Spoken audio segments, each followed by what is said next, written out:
So today we're going to be looking at how we can graph the derivative from an original function. So here we're going to sketch the gradient function from a graph of the original function, and we're also going to determine when a function is not differentiable. So to start off, going back to what the first derivative is, it's actually the gradient of a curve. Now the gradient measures the rate of change. So if we have a look here, let's imagine that we've got the speed of a bicycle, and we've got this first instance in which the bicycle is traveling at a constant speed. Now notice here we could say that on average, this bicycle is traveling 20 kilometers every 4 hours, so 5 kilometers every hour. But if we have a look at this second graph, notice that it's a little bit more difficult to calculate the average time. So even if we take the start point and the end point, yes, we do get the same overall rate of change or the same gradient, but you can see that overall, you can see that his speed changes over time. So sometimes he's going faster or slower. So this is where we have to look at the gradient of the curve to actually understand what is happening in a particular scenario. So here, when we're describing the gradient of a function, or when we're describing the first derivative, there's a few key terms and a few key descriptors we need to look at. So the first thing is an increasing part of the function. So that is when the gradient is positive. So if we have a look at our example here, notice that our graph is increasing. So it's heading in the positive direction. So we're going all the way up here. Now notice that when we get to our stationary point, well, that's when it's constant. So what that means is the gradient here is actually 0. So our first derivative here is 0, whereas where it was increasing, actually I might use f of x instead of y dash. So here f dash of x is 0, and here our first derivative is greater than 0. Now what you'll notice on the next part of our graph is, can you see it's going down? So here we're decreasing. So decreasing, and that means our first derivative is less than 0. Notice that we reach another stationary point. So again here, our gradient or our first derivative is equal to 0. So here what we can see is that, almost think about it like if I were to draw a graph like so, almost think about the equation y is equal to x. So notice it's going in that uphill direction. So it's going towards the right, and this is a positive gradient, and you can see it's also heading up towards the right, so it's also positive. Whereas if we look at y of negative x, you can see it's heading to the top left. It's decreasing the gradient, and you can see that's matching the same direction that we have on our graph here. So now we're going to jump into how we can start this off. So whenever we start looking at graphing the gradient of an original function, the very first thing I like to do is actually understand, is the gradient increasing, decreasing, or is it stationary? So I go in and I label. So here what I'm going to do is, it says copy each curve and write the sign, so positive or negative, of its gradient. So starting with A, notice that all along here I'm heading to the top right, and I'm heading in the positive direction. So I'm going to label my graph like so. Now here I hit a stationary point. I might make that just one flat line. And then here you can see that I'm going down, so I'm decreasing. Over here, I've got multiple stationary points, so lots of different points of turning. So here, my gradient is increasing. Here it is stationary. I'm going back down again, so it's decreasing. Stationary point is around here. Back to increasing. I've got my stationary point. And then I'm decreasing.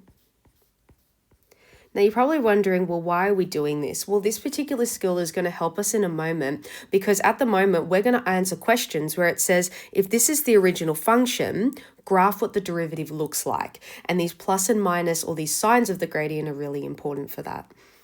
So if we go to describing the rate of change, so the rate of change is another word. Well, it's another word for a few things actually. So here, It's another word for the gradient. And it's also another word for using the first derivative, which is technically the gradient function. Now, this is important because we're going to get a lot of questions in Advanced and Extension 1 that talk about the rate of change. And I want you to connect that that's looking at the gradient of the function or the first derivative. Now here, when we're describing the rate of change, notice here I'm heading all in the positive direction.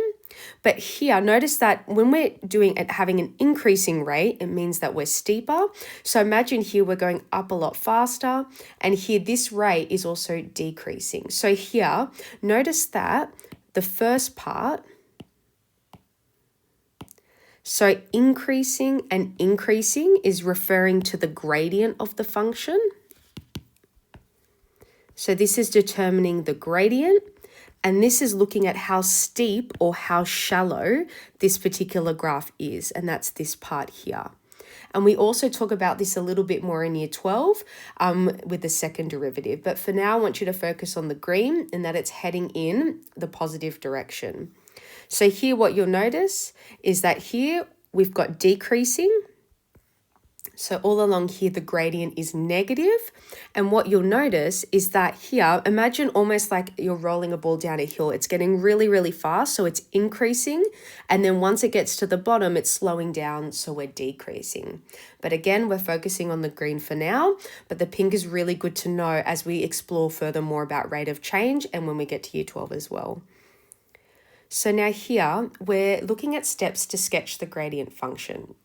So the first thing I want us to focus on is draw a second Cartesian plane directly underneath and mark this f dash of x or y dash of x. And that's really important because you're differentiating what's the original function and what's the derivative.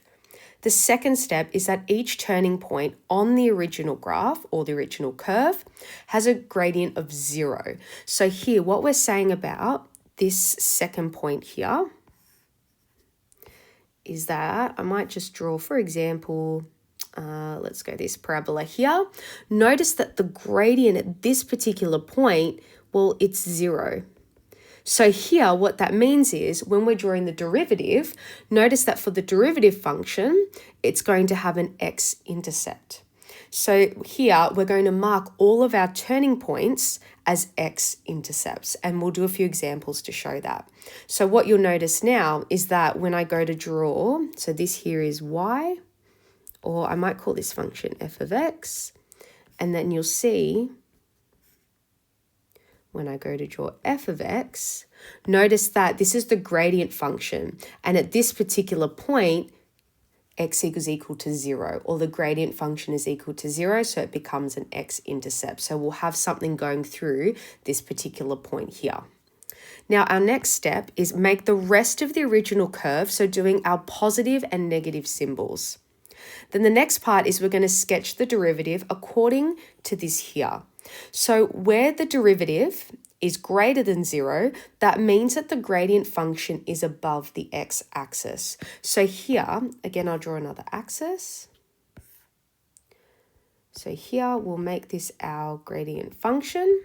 So for example, here, notice that if I were to have something like so, what this is saying is that for this part here, that means that the gradient function is greater than 0. For this part down here, our gradient function is less than 0. And at this part here, so remember where our turning point is, the gradient function is 0. So that's what the 3 rules are that we're looking at. So let's start simple. So here we're going to sketch the gradient for the following curves. Now what you'll notice is we have a horizontal line. So here, imagine we've got y equals 2. And we even know algebraically that if we find the derivative of a constant, well, it's 0. So here, if this here is our gradient function, that means that everything is going to equal 0. So y dash is equal to 0. If we have a look at b, similarly, y is equal to -1, but we know that the first derivative of a constant is always 0. So that's an example of sketching our first set of derivatives.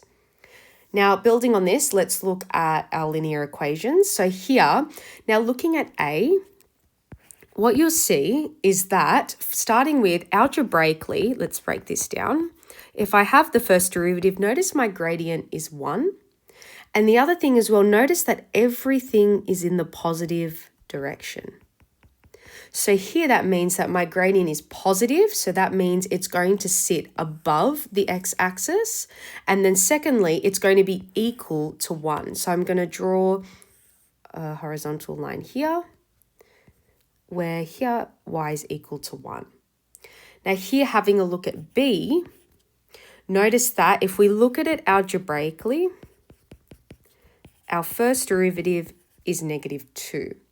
Also have a look, notice it's in the negative direction.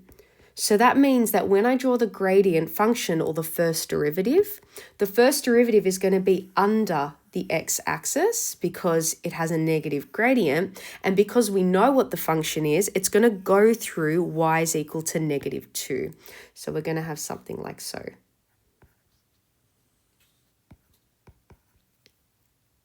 So now we're going to layer this up again and we're going to go to a quadratic. So now here, this is where we piece all the skills that we've just accumulated, that we've just learned about before. So the first thing I want you to do is we're going to, according to our steps, we're going to label the stationary point. So here, I'm just going to call this, I'm just going to dot this down here.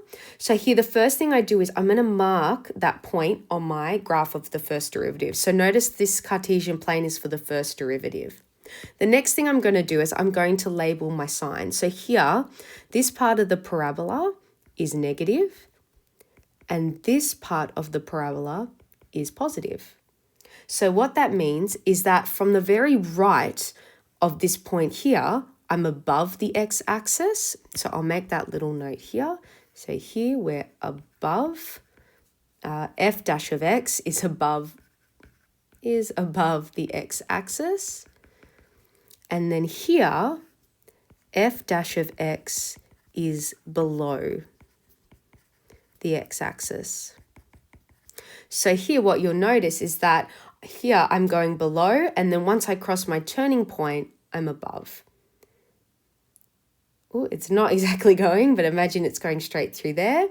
And that there is the graph of my derivative.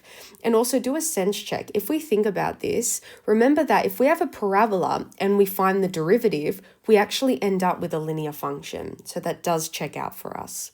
So now we're going to look at another curve. So again, we're repeating these skills. So here, now, sometimes these graphs, they will give you values or they won't give you values, but as long as things can match up as best as they can. Because this one here doesn't have any values, but we'll maybe call this x1 and x2. So notice these are stationary points. So here what I'm going to do is I'm going to label x1, x2, and I know that my first derivative has to go through those points. I'm now going to label with my sign. So notice the first part has a positive gradient, and the second part here has a negative, and then we're positive again. So here, recall, I'm above the x-axis, then I'm below, and then I'm above the x-axis for the first derivative. So here, what I'm going to do is I'm going to start above the x-axis, and then I go below, and then notice I go back up again.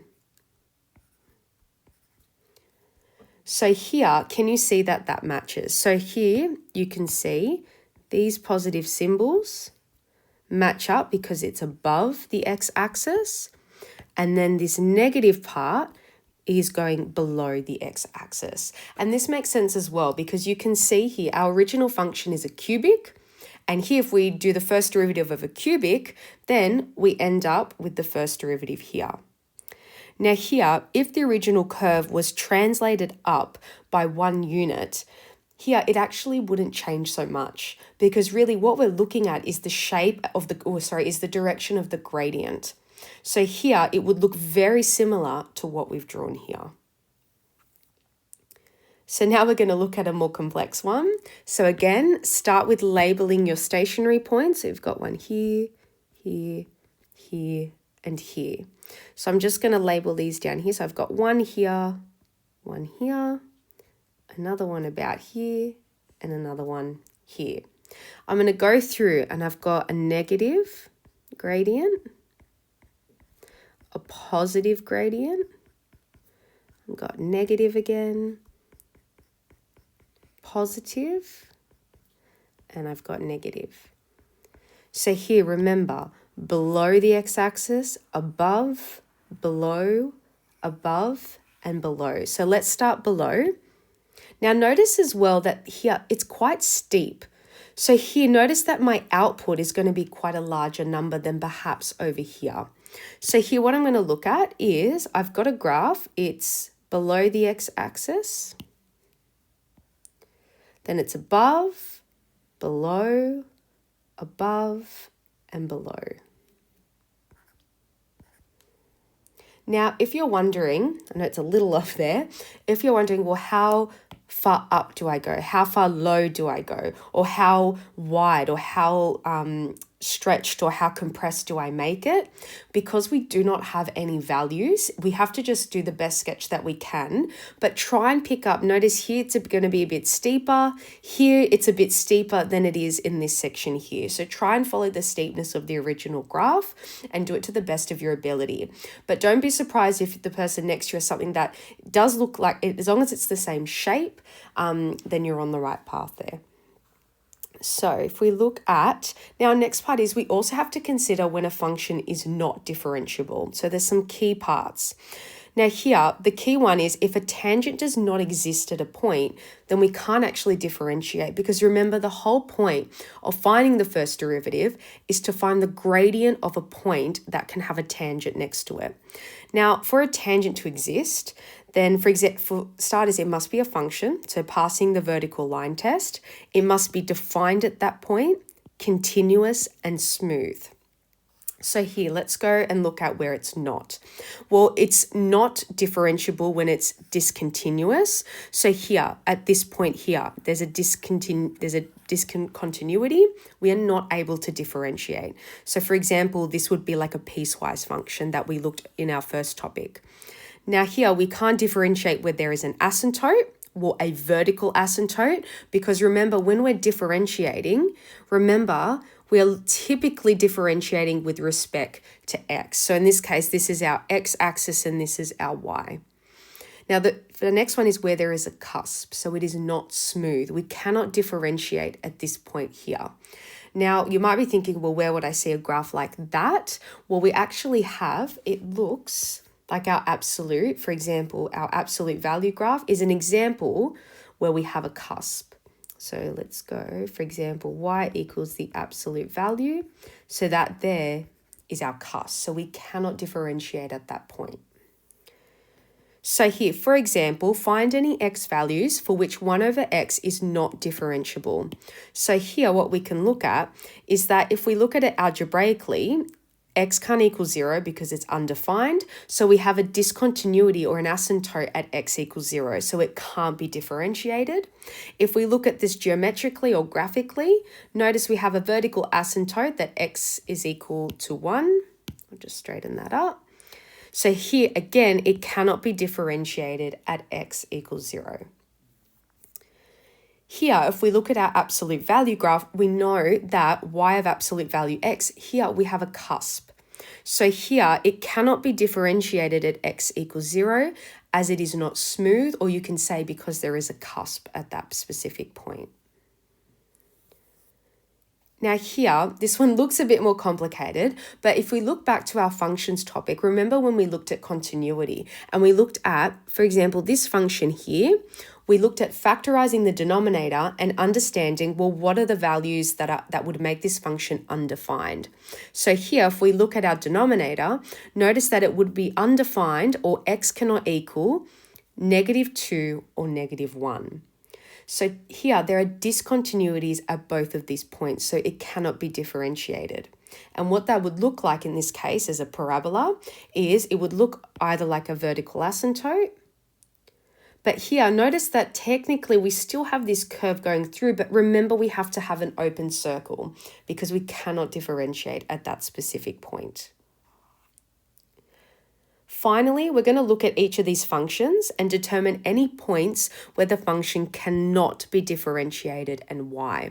So if we look at our first bit here, notice that if I draw my line here, notice that the graph actually breaks up at x equals 2. So here it's not differentiable at x equals 2 because here it's like a piecewise function. We have a gap. So here it is discontinuous.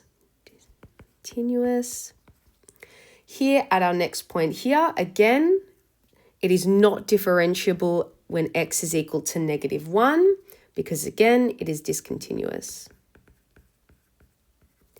Now here for question 3, notice we don't have as smooth of a graph here. So here we can't differentiate, when x is equal to 0 because the graph is not smooth.